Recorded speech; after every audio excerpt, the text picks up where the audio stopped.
difficulty, which makes reading, holding a book, or turning a page difficult or impossible. The content is copyrighted by the respective publishers. For more information, please visit us on the web at nfradioreading.org.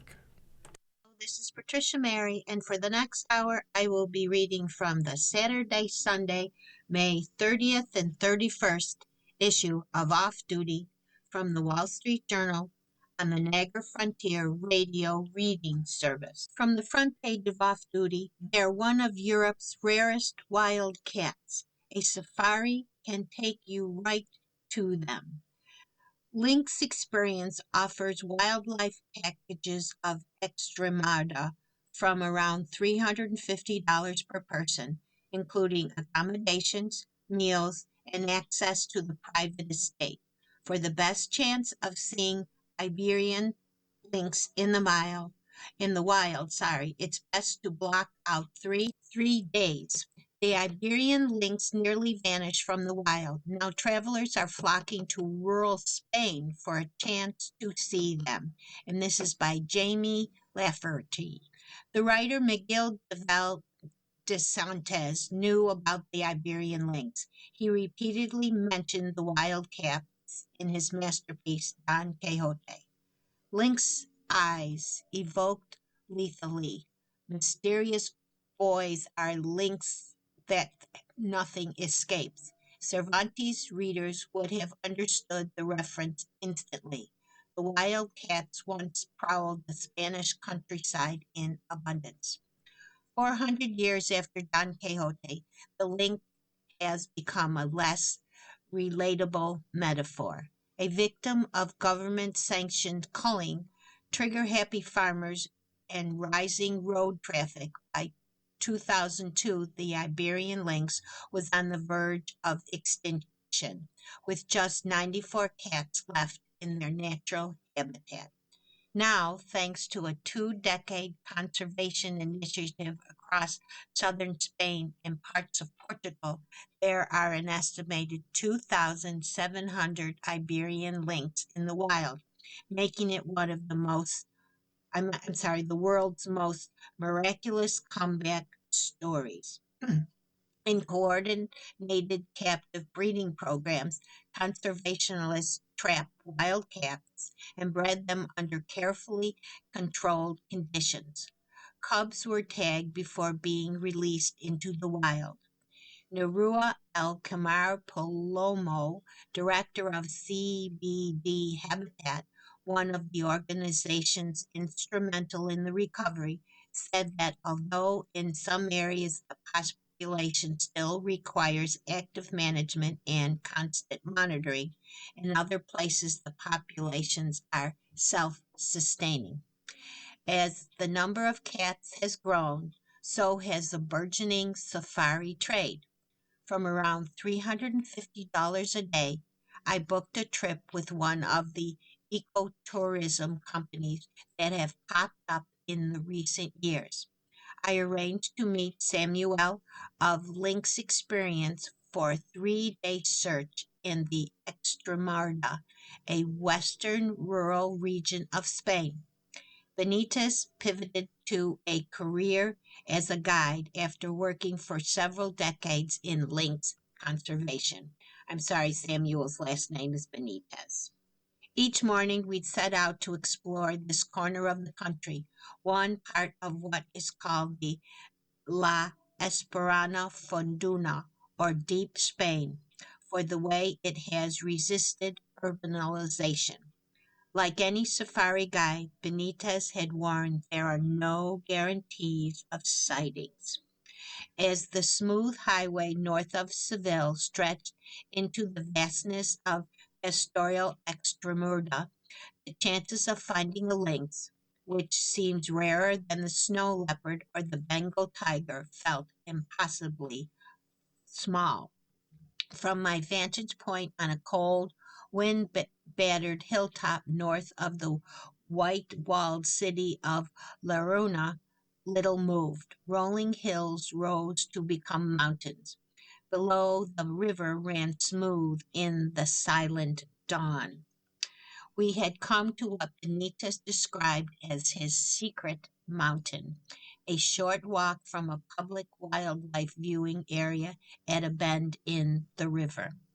Then a mischievous of magpies began a ruckus, chattering and hopping from branch to branch of a straggly tree. Benitez searched for the English word to describe the birds' behavior. They're snitches, he says, rising a stubby thermal scope to one eye. Maybe they've seen a lynx. After a moment, he passed the device to me, and ahead, at great distance, I saw three spectral outlines tumbling around on a nearby peak. I looked away from the infrared scope but could see nothing. The Iberian lynx was right there and still invisible. I think maybe it's a mother with cubs, but it's hard to tell from this far, Benitez says. Thermal imaging gave him a huge advantage for spotting the cats, but otherwise he relied on hard won experience. With tourists, he refuses to use radio trackers, the type employed by conservationists to keep tabs on the animals. Instead, he looks for scat and footprints, which were harder to spot in the winter because of the frozen ground. Later that afternoon, we tried our luck in the public viewing area. The experience was largely ruined by an unhappy toddler in a Paw Patrol chair. Compared to Extremadura, the neighboring region of Andalusia has 8 times more residents and millions more annual international tourists. So it's normal that we have more animals than them, no? Benito says. He had just picked me up from the Casa Rural de Leon, a charming inn in Lernia, my base camp 90 minutes north of Seville. We made a quick pit stop at a bakery in the village of Valencia and then continued on as a dense fog formed around us. Once we got off the main roads, Benitez often drove, scouted, and interpreted at once, sometimes steering with his elbows. We were heading to a private ranch to which my guide had paid for rare access. Hunters pay big money to enter the grounds, but they are given express instructions to focus on deer and partridge and leave the felines well alone. As we drove, Benitez told me more about his 2 decades working on lynx restoration before making the switch to tourism. He had found the work rewarding, if not lucrative, because it was ultimately successful. In 2024, the cat's conservation status was upgraded from endangered to vulnerable. During the busiest months, he guides up to 20 days a month. He explained that while felines are the biggest prize for each safari outing, guests are constantly surprised by the less heralded wildlife. I nodded, but I've been lying if I said I hadn't come for the lynx, or pretended that the distant views through the scope on day one had been entirely satisfied. From the passenger seat, I often spotted rabbits fleeing down dirt roads and scampering under bushes, many joined by red-legged partridges. Rabbits, Benitez explained while looking through binoculars from his moving truck, accounted for 90% of the lynx diet.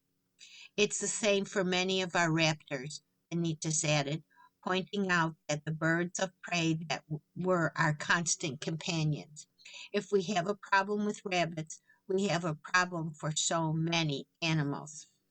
The wind was biting, so we stopped by the wreckage of an old farm building to seek shelter.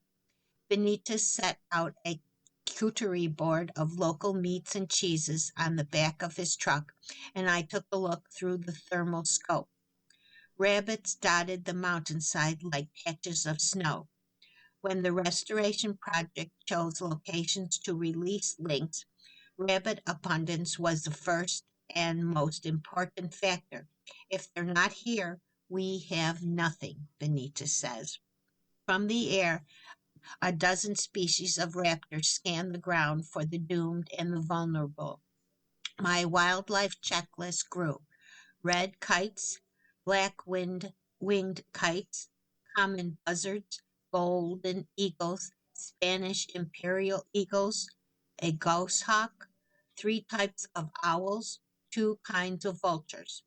As the day went on, we saw wild boar, red deer, and a single nervous fox.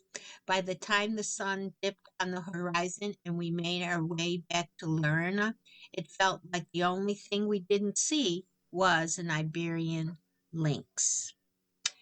Just after sunrise, we drove through more fog, our headlights only making the visibility worse. Benitez drove carefully. As lynx numbers continue to rise, traffic will once more become an issue. In recent years, local dogs posed problems too, as did the occasional irate farmer who had lost a chicken. Working with the people was the hardest part, Benita says, recalling his days in the conservation trenches. I think that's the same all over the world, no? He had heard a tip from some former client that the mournful howl of a lynx had been heard overnight near the public viewing area, so we reinstalled ourselves nearby on his secret mountain.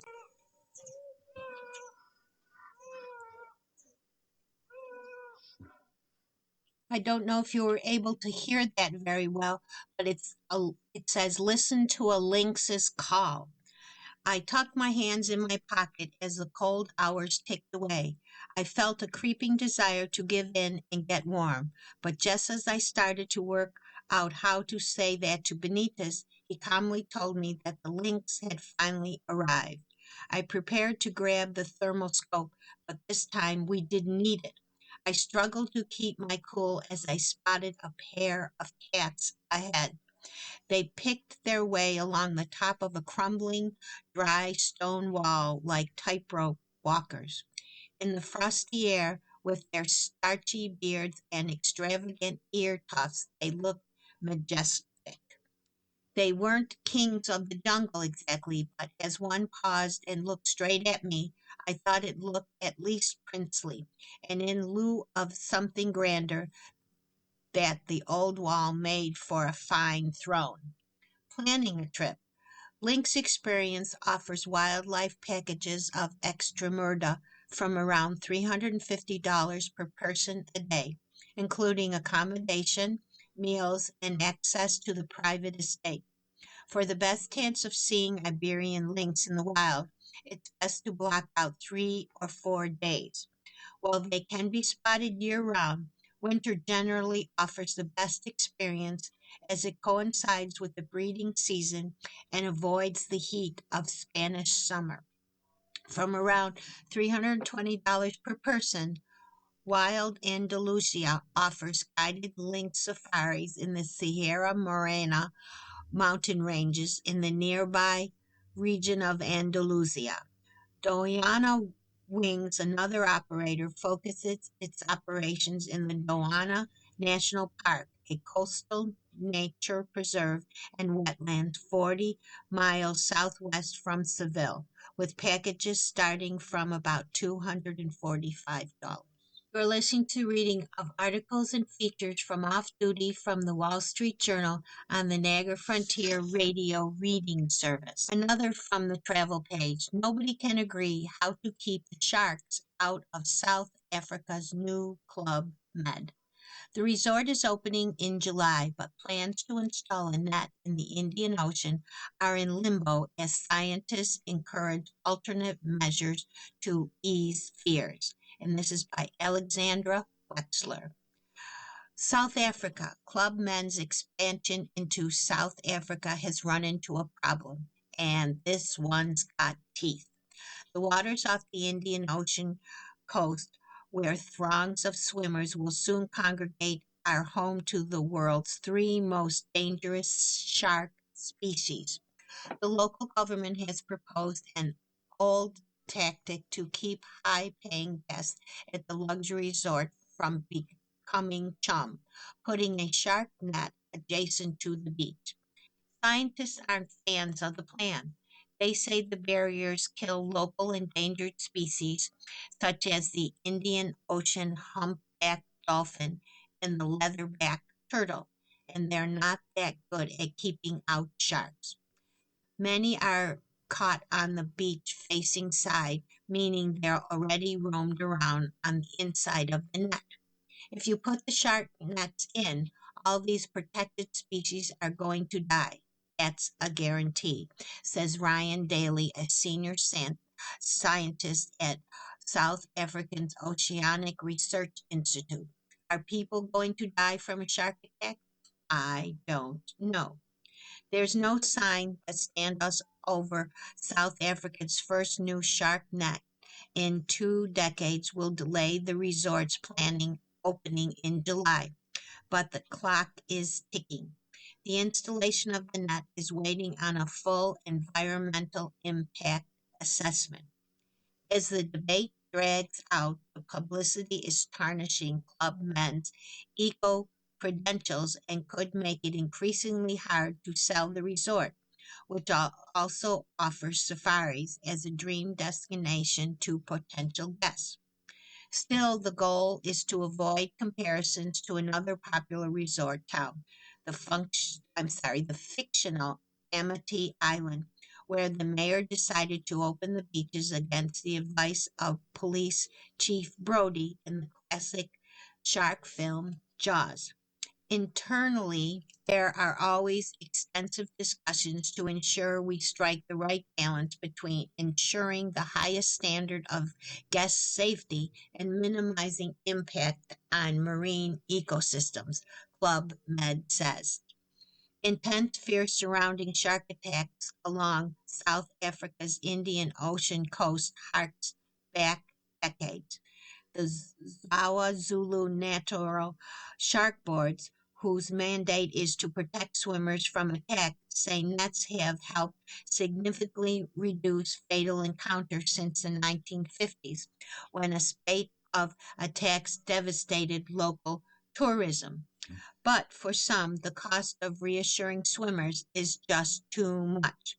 It's silly to go to these lengths and damage the environment for no qualitative risk, says Grant Smith, the managing director of the Shark Life Conservation Group in Sodwana Bay, South Africa. On a recent morning, two surfers bobbed up and down on their boards directly in front of the new Club Med. For decades, the beach has been used by locals for surfing and as the launch site for the Ski Boat Club, but it's rarely busy and the water's often too rough to swim safely. There's people who swim and surf at the beach currently, said Daly, who lives nearby. Where is the evidence that it's a risk for bathers to use the ocean? Daly monitors as a receiver that tracks tagged sharks in the blue waters just off the beach. He recorded 75 sharks from 16 species passing by more than 7,500 times over the past 8 years, including bull sharks, considered the most aggressive species. John Van Ruin regularly surfs and spears fishes at the Tinley Manor Beach, about 2 miles from where he lives. The Ski Boat Club secretary wants the resort to be a success. It could bring additional jobs to the area and lift local businesses. But humans are going to have to get used to what's in the water. There are sharks. It's their environment, says Van Ruin, 50. He doesn't necessarily mean they're going to attack you. Shark nets do more harm than anything else. Scientists say there are ways Club Med could encourage guests to adjust their behavior in order to avoid a shark attack. Among the recommendations, tell bathers to avoid reflective jewelry that might catch the attention of a shark, and to get out of the ocean when big schools of fish that a shark could be chasing enter the area. Also, no swimming at dusk and at nighttime. Another low-tech solution used successfully in nearby Cape Town is to position spotters akin to lifeguards to look out for sharks. Some beaches use drones to assist. One scientist suggested handing out electromagnetic bracelets designed to deter attacks with towels at the Club Med beach. The idea that the more sharks we kill, the less sharks encounter we're going to see is a very, very archaic approach, says Sarah Androtti, a marine biologist and lecturer at the Stellenbosch University in South Africa. She helped design the Shark Safe Barrier System, which she pitched to the developer of the Club Med Resort and has been installed in two beaches in the Bahamas. Made from recycled plastic and ceramic magnets, it's designed to mimic a dense kelp forest, which is a natural barrier for sharks. Many locals who are used to coexisting with the sharks thinks it's a big hullabaloo too. The shark net, to be honest, in my opinion, is pointless, says Ron Reynolds, 41, who works in oil and gas and lives about a mile from the Club Med beach. I don't think they provide any migration against the shark attack. I don't believe they serve any constructive purpose. From the rumble seat by Dan Neal, a Chevy EV that's funky and fast. The Blazer EV SS, a performance version of Chevy's all-electric crossover, is a little odd-looking and super speedy, of course, by Dan Neal. Dear GM, frankly, I'm concerned. How could you let the Chevy Blazer EV SS, the performance version of the electrified five-seat crossover, leave the house looking so crazy? Is that grill supposed to be ironic? Is this a hostage situation? Blink twice if you're being held by Midwesterners. I understand the need for a distinctive look to set the electrified Blazer apart from vehicles sharing the same platform. Those include the Honda Prologue and the Acura ZDX as the result of joint ventures with Honda, several Cadillacs, and a sibling such as the Chevy Equinox EV. It also has to stand apart from Chevy's family of gas-powered Blazers. But this doesn't explain the SS overworked front clip with layers of grill work stacked like black plastic pancakes. And what about those jazzy plastic stripes framing the gloss black crossbar? Be honest, you know those look terrible. Have you talked to your mother lately? Introduced for model year 2024, Chevy's electrified Blazer comes in three flavors. The LT, starting at $44,700, with a single front motor and 312 miles of estimated range. The RS, which is $50,500 trim, adding comfort to the LT's thrift, and the SS, equipped with front and rear motors producing a combined 650 horsepower and a face like a waffle iron. I typically don't vent on styling, on the grounds that everything has to look like something. Vehicles design is subject to a host of requirements and regulations that constrain designers' options. What's left has to be approved by the company's accountants and suppliers and signed off by the executive core. Few flowers grow from this poisoned soil. Still, the SS excesses have something to teach us. Consider the overbalance of gloss black surfaces, not just the grill form, but the roof racks, roof pillars, bumpers, mirror caps, rear diffusers thingy, deep tinted rear glass, and heavy window masking. In my opinion, there is a maximum ratio of black reflective surfaces to bodywork, beyond which your car starts to look like a bass boat. The exterior's focal points are the recessed areas, coves in the jargon of early Corvettes, aft the front wheel arches set off with J-shaped accents that reach across the door's shut line. These do nothing and go nowhere visually. Aesthetics aside, I wish the charging port was not hidden in the left side cove. The panel pivots down on four hinged arms, but not out of the way. The arrangement makes the mechanism vulnerable to damage from mishaps with the charging plug and heavy cabling. Reading from nose to tail, these coves generate the fluid character lines along the door that bend towards each other per Bologna. Again, I feel nothing. Along the bottom of the doors, the composite rocker panels terminate with small winglets. You're telling me engineers are chasing fractional gains in aero drag around the wheel wells with the grill hanging in the breeze? It's an electric car. It doesn't even need a grill. No questions, the SS curates truly mental acceleration, engaging the wow subline, wide open watts, grants unrestricted access to all the lightning as well as enabling launch control.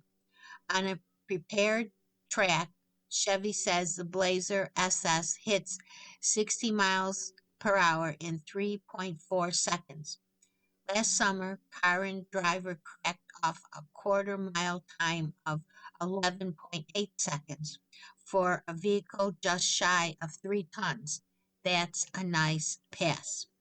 But in the real world, engaged in the daily tedium of commuting, the SS straight line superlatives amount to little.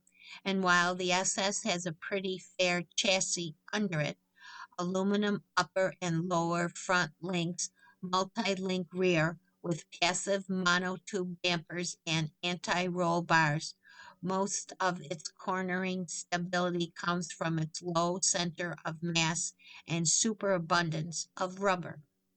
Our test car sported the optional performance package, which sells for about $395, bundling together the 22-inch self-sealing summer tires and upgraded brakes.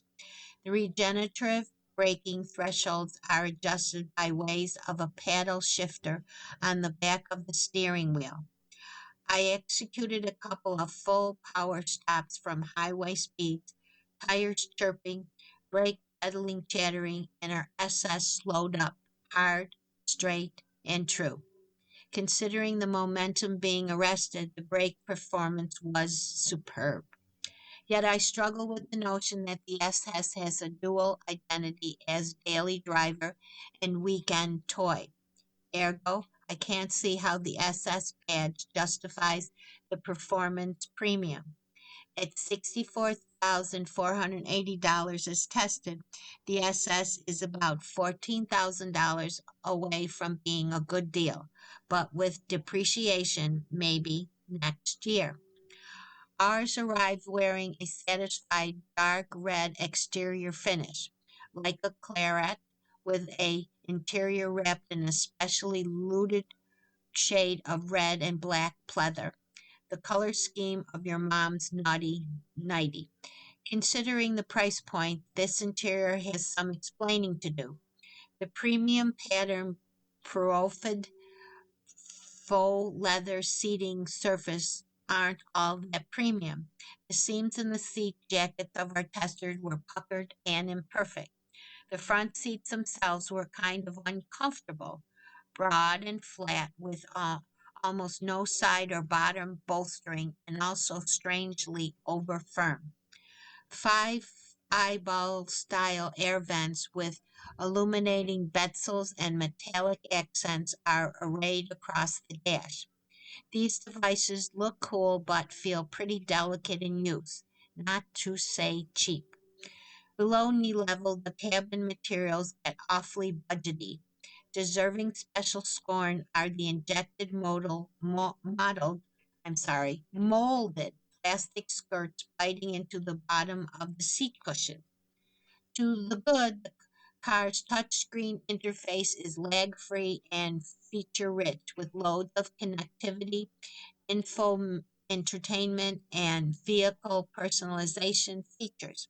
What color do you want your ambient cabin light, hon? Among the very not good, GM products no longer support Apple CarPlay and Android Auto.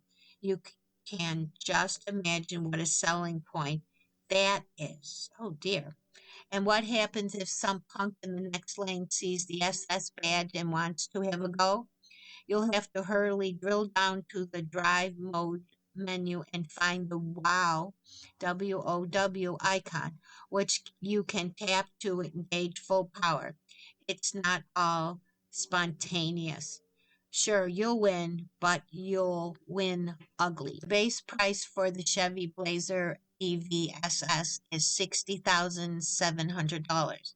The price tested with this car and Dan Neal was $64,480, and it went from 0 to 60 at 3.4 seconds, and the range is about 302 miles. You are listening to the reading of articles and features from Off Duty from the Wall Street Journal on the Niagara Frontier Radio Reading Service. Heard on Wall Street, golf is now cooler and younger. The stock market has noticed. Sport is winning over the next generation, opening up a bigger potential market. And this is by Jinjo Lee. Golf is becoming younger and more accessible. That gives this latest boom more staying power than the Tiger Woods wave of the late 1990s. The sport gained a lot of new participants in 2020 because it was the perfectly socially distant activity. Unlike other pandemic fads such as recreational vehicles, interest in golf has kept growing. Rounds played in the U.S. rose 14% in 2020 and have increased almost every year since then, according to Synchrona, a research firm. Through April, rounds played were up 5.3% compared with the same period a year earlier. Growth was more sluggish pre-pandemic. Rounds played declined 4.8 in 2018 and rose 1.5 in 2019. Golf equipment has been one of the strongest sale performers among the sport categories that has been tracked, according to Matt Tucker, executive director of the sports equipment business. This has translated into a windfall for some companies. Shares of the holdings, the owner of the golf ball maker Titleist, have nearly tripled over the past 6 years, well outpacing the S&P 500. Callaway Golf hasn't fared as well, largely because of its acquisition of the golf entertainment venue operator Topgolf, a deal that added substantial debt to its balance sheet and dragged down its performance. While golf entertainment is a growing industry, sector observers think of it as a hospitality business that needs experienced hands. Callaway shares have gained about 50% since its last year that would sell its majority stake in Topgolf to focus on core business. Helping drive golf's popularity is its growing accessibility outside of golf courses. Today, the number of golf entertainment venues, including Topgolf and Five Iron, has increased 80% since 2019, according to the National Golf Foundation. The number of commercial golf simulator locations has roughly doubled in the past 3 years. Golf simulator technology has made the sport less frustrating for beginners because it gives instant feedback on their swings, said Greg Miller, an equity analyst at Truist Securities. As a result, golf participation off the course has surged 63% compared with 2019, according to the National Golf Foundation, that it's widening the pool of participants. Off course golfers tend to be younger and include more women and people of color than on course participants, says Gray Nathan, chief executive of the National Golf Foundation. Golf's relative affordability might help explain its lasting growth compared with some other activities that became more popular during the pandemic, according to Miller, who covers stocks in the leisures and lodging industry. Instead of paying $500,000 for a boat or a lot of expenses related to RVing, golf is reasonably priced, he said. Social media is helping to broaden its reach. In the past, most non-golfers exposed to golf was watching the PGA Tour, which wasn't always relatable, according to Nathan. When you watch or engage in golf on social media, you see all different types of people, he says, and generally the content is more focused on fun. On Instagram, some 43 million posts are tagged golf. Young golf influencers, including President Trump's granddaughter, Kai Trump, who has more than 6 million followers across TikTok and Instagram. That social media exposure appears to be rubbing off on the younger generation. Junior participants in golf on courses was 58% higher in 2025 compared with 2019, according to the National Golf Foundation. The share of Gen Z households that spend on golf rose significantly since 2019, the most of all age groups, according to a report from the Bank of America Institute.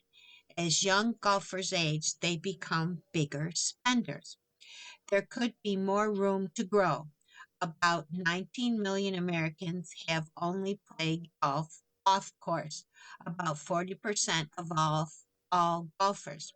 That's a huge number of golfers waiting in the wings to potentially fill open tee times, Nathan says.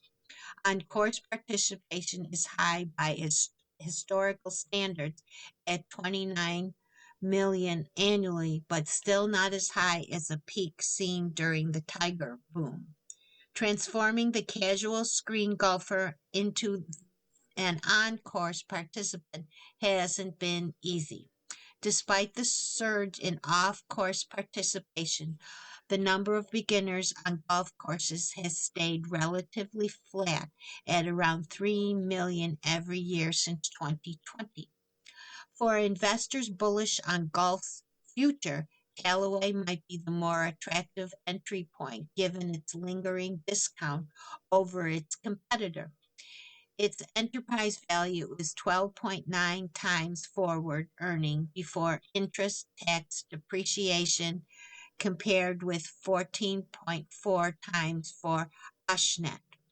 While Topgolf left a blemish on the record of Callaway, the company is still a dominant player with the number 2 U.S. market share in both clubs and balls. Following the sale of Topgolf, Callaway has a net cash balance sheet and higher operating margin. Callaway might be better able to capture the beginners market because it sells a wider price range of products, including affordable golf sets. Sales of complete golf club sets, a proxy for equipment used by beginners, rose 31% between 2021 and 2025, according to Tucker. Ashnet's title is focused on pricier, performance-focused clubs with the benefit of a sticky, high-spending customer base. Consolidation during club golf's lean years have given rise to a healthier industry with fewer big players.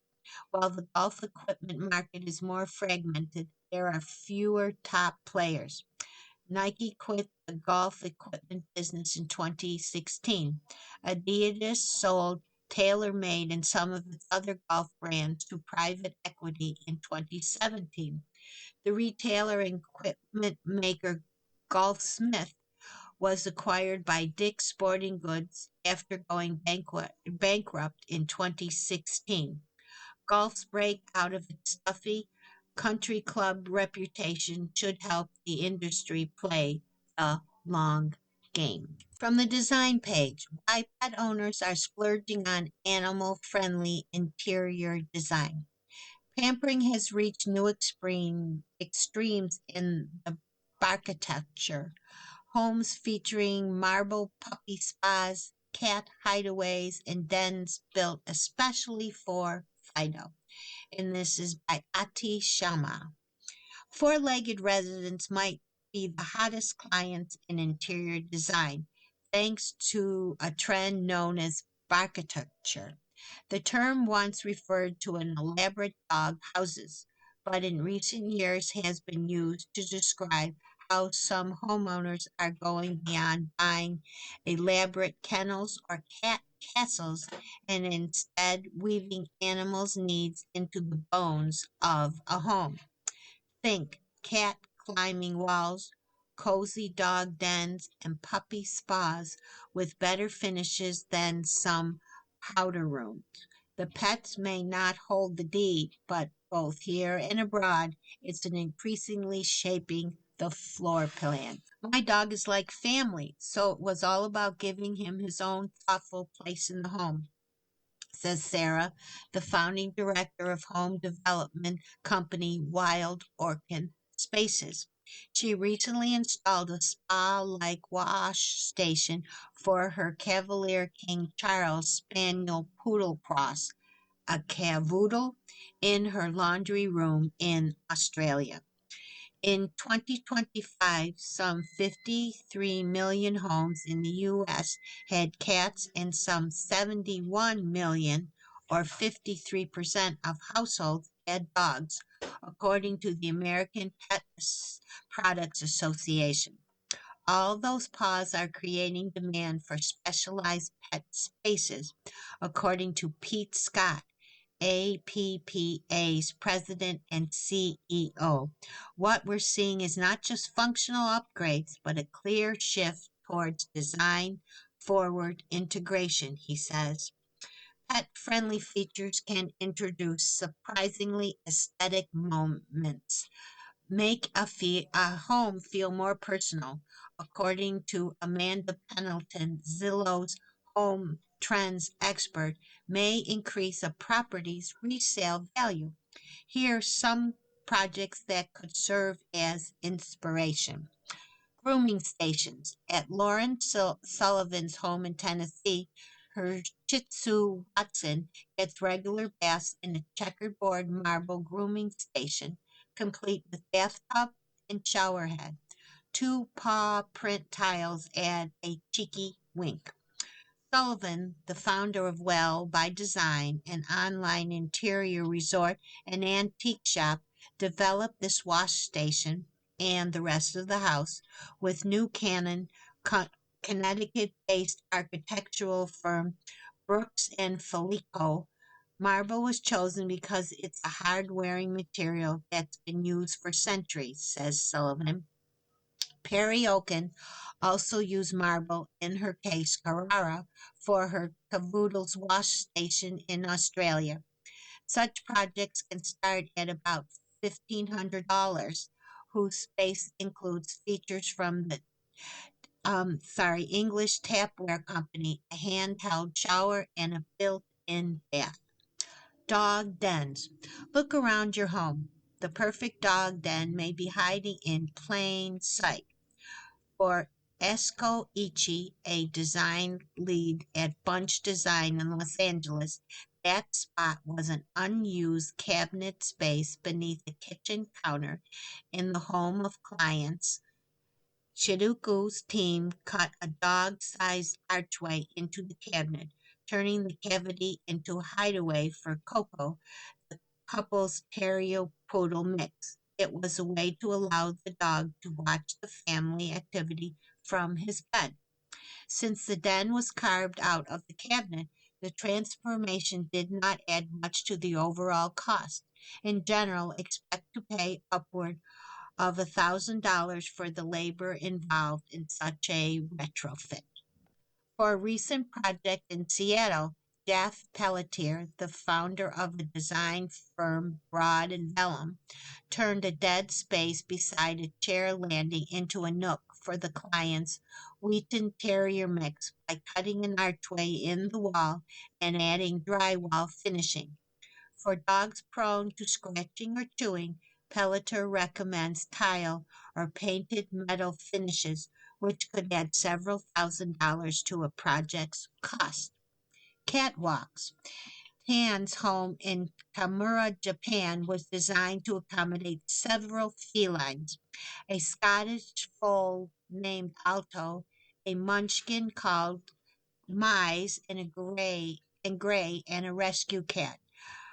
Tan, an architect who runs a namesake firm, built a spiral staircase in the center of the home. The steps provide the cats with spots to climb, perch, and scratch. The height of each step is lower than usual to match feline proportions. Tan used local, unfinished Tomo wood for the staircase. It avoids exposing cats to the coatings or solvents of finished wood. Additionally, he said, their surface can be sanded down and restored to its original state at any time, even after the cats have left their claw marks on it. Personally, we find the scratch marks very endearing. Tam estimated that building a staircase like the one in his home could cost in the ballpark of $70,000. My home was intended as a prototype, said Tan, who is hoping his approach will influence other pet parents. Among younger generations, it's common for couples to choose animals over children. Alexander Barker, founder of the design firm Architect Office in Brooklyn, New York, says that pets are increasingly shaping homeowners' architectural desires in New York City, particularly for clients who may be delaying or foregoing having children. Barker recently designed a home with custom cat nooks built above a full height bookshelf, part playground, part very fancy perch for judging humans. From the homes page, Lake Tahoe's Nevada shore becomes a billionaire magnet. Plus, beach homeowners opt for darker, moodier interiors and a trip to Maine's most expensive zip code. And this is by Carrie Barger. Florida seems to be all the attention as a tax haven, especially among wealthy Californians fleeing the state's proposed wealth tax. But Nevada is starting to rival the Sunshine State as a destination for deep pocket buyers. We're seeing this play out on the Nevada side of Lake Tahoe, which has experienced a surge in demand and a string of mega deals. Much of the action is being driven by the fact that Nevada doesn't have corporate, individual income, or capital gains taxes. Ironically, E.B. Salmet writes the wealthiest Nevada home buyers may be saving money on their taxes, but they could be paying at least twice as much for real estate. In the Tahoe area, Nevada homes typically carry a roughly 20% premium over similarly priced California properties, says real estate broker Bill Diaz, and the delta is far wider for the pricier homes. A $20 million property on the California side will be $40 million to $50 million on the Nevada side, and that's how dramatic the spread is, he says. When you think about a beach house, what comes to mind? Breezy blues, some palm prints, and maybe an anchor or two on the wall? Well, not anymore. Waterfront homes are using colors like deep ocean navy, the slate gray of stormy seas, or the dark brown of old ship planks. People are tired of the grays, anchors, and oars, says Debbie Henry, a real estate agent with Living Down South Realty in Hartwell, Georgia, who focuses on lakeside homes. Finally, we visit Kennebunkport, the most expensive zip code in Maine. Some properties in the coastal community have seen price jumps of more than 100% in recent years, says real estate agent Bill Gaynor. California's tax-weary billionaires seek refuge on Lake Tahoe's Nevada shore. The proposed wealth tax has the super wealthy paying a premium for homes across the state line. The beach house is getting a dark, moody makeover. The coastal homeowners are trading seaside cliches for bold interiors with darker tones. This charming New England town has Maine's most expensive homes. Kennebunkport's grand sea captain homes and single shingle style properties continue to rise in value. What's the deal? The sprawling 36,769 square foot home known as Curtinton Park House has been listed for £12 million, or about $16.35 million. Over the past 8 years, the owners have restored the 18th century estate to its former grandeur. Cosmetic billionaire William P. Lauder has sold in a Manhattan co-op for $21.25 million, a $3.7 million loss from when he bought it 3 years ago. A waterfront compound on Lake Tahoe is hitting the market for $18 million. The Nevada property is completely off-grid, relying on solar and generated power, electricity, and water from the lake. The luxury life. A growing faction of affluent older New Yorkers have relocated during the pandemic are buying mezzanines, second properties back home to keep them connected to their medical specialists. Four Seasons actor Carrie Kenny Silver remembers meeting Michael Ian Black on her first day at NYU. Michael said, "This may sound like an insult, but I mean it as a compliment. You look like a Muppet. We have become best friends." I'm not sure why that is part of the reading. Vote for the Wall Street Journal Home of the Month. Will Wall Street Journal's Home of the Month for May be the Hollywood Hills home of award-winning artist, a 100-year-old property in the Los Angeles suburb, and America's Next Top Model hosts Connecticut estate, or a shell-shaped house in the Arizona desert? You can go online and cast your vote. For some updates, New York State lawmakers approved a tax on luxury second homes in New York City after months of urging by Mayor Zoran Mandani. U.S. home price growth slowed slightly in March as higher mortgage rates intensified the affordability squeeze among home buyers. A stark inventory mismatch is revealing housing markets across the country, but areas like Denver and Honolulu are showing improvement. From the fashion page, swimwear to go from the boss's boat to a kid's pool party. Summer days often come with mixed company. Here's how to build out a swim wardrobe so you can dress confidently in any scenario under the sun. And this is by Katie Kelly. Going on a beach vacation with extended family? Invited on your boss's boat? Sometimes getting dressed for a day on the water requires more thought and more packing beyond a good book and sunscreen. From swimsuits to cover-ups to accessories, here are suggestions for beefing up a summer wardrobe so you can dress for most any aquatic occasion. When you're on the boss's yacht. If your boss hosts your team on a boat ride, or if you think you'll run into coworkers at the beach, it's best to avoid a risque two-piece. A one-shoulder swimsuit with medium coverage reads more professional, and drawstring pants are breezy and chic. When it's your first full day in the sun. After spending months mostly indoors, a full day under the sun can be harsh on the skin.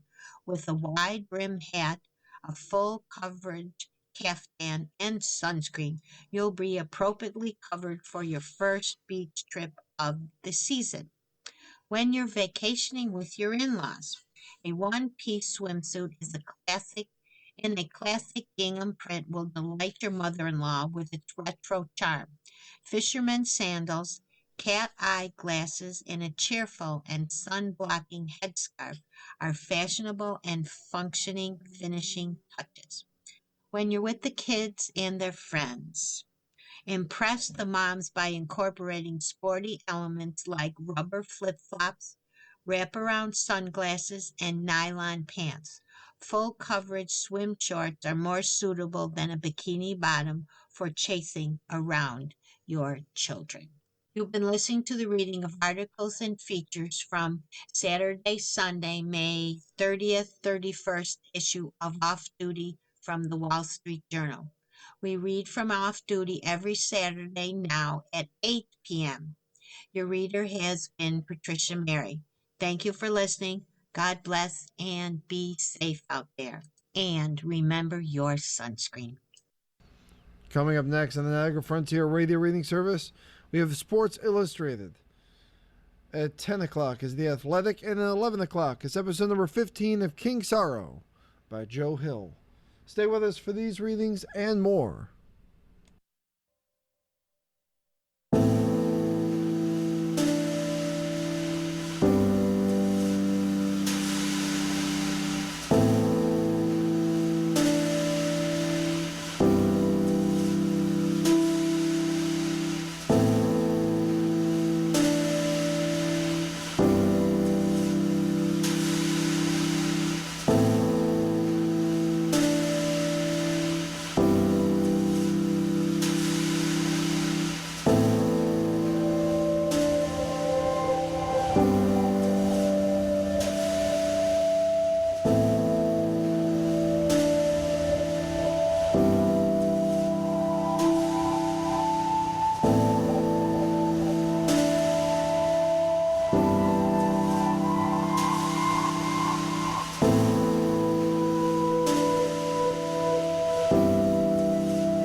The following program is intended for listeners who are blind, have low vision, or have another print disability, which makes reading, holding